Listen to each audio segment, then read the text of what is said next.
So there is a tariff on the books from 2012. It is the anti-dumping and countervailing tariff that covers, of all things, washing machines and solar panels. Basically what that says is that the US government has determined that panels and cells made in China are probably being sold at below market rate. So since 2012, there has been I think 18 to 28% tariff against certain panel manufacturers.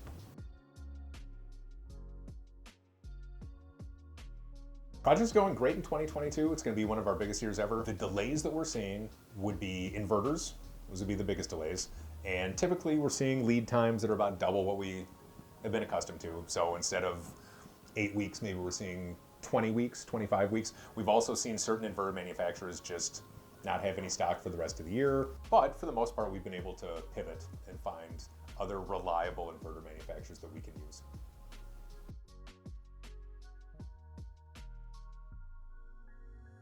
Typically, the delays that we're seeing are supply chain issues. So for inverters, there's a lot of PCBs or printed circuit boards. That's the biggest delay that we're seeing as far as like products just not being developed. And then probably the largest single issue is transportation. So it's either very expensive transportation, which is just causing some of the suppliers to not ship stuff if the freight was included.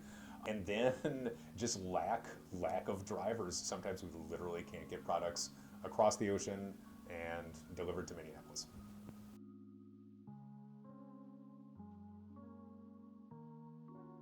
Wonderful question. So the previous 201, or the Section 201 trade tariff, that had a bifacial exemption, which basically meant that any bifacial panel was not subject to it. It was a pretty big tariff. It was 30%. Now it's been kind of ramped down to 15%. And so the one we're talking about specifically here, that's from the 2012 anti-dumping tariff.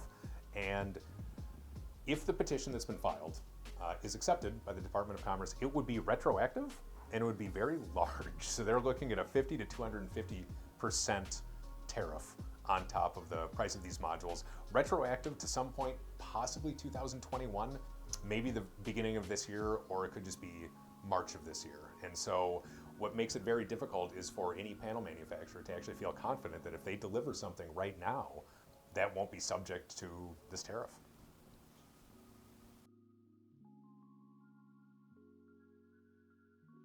At this point, we have not seen too many cancellations. You are able to install racking and inverters and wiring and conduit and all that kind of fun stuff before you have modules. We typically don't do it. And I would say this, we never would start a construction project without procuring the modules or knowing that we have a path to procure them. So the short answer is that we probably would not move forward with the project until we knew that we had a good, reliable path towards buying the solar panels at a agreed upon price.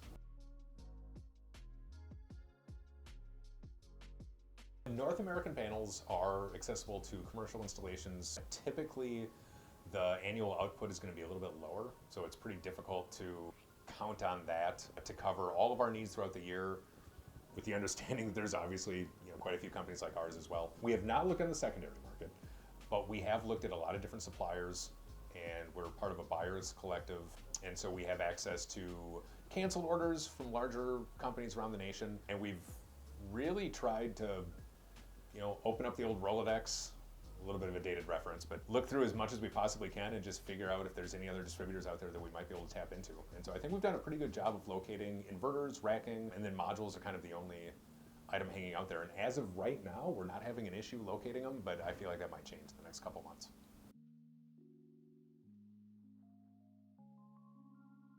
The biggest issue that we'll see is we're anticipating module supply to be reduced potentially 80%.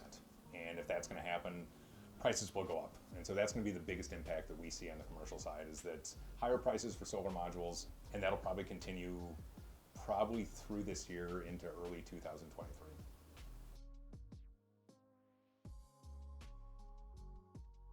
I would say the biggest implications for any customer that's looking at installing this year or next year is to act fast. To be very blunt, there are modules out there. We have solid supplies of modules that we can get for the next 6 to 9 months. But after that, I think it's going to be anybody's guess as to where module pricing will go, just because of the constrained supply.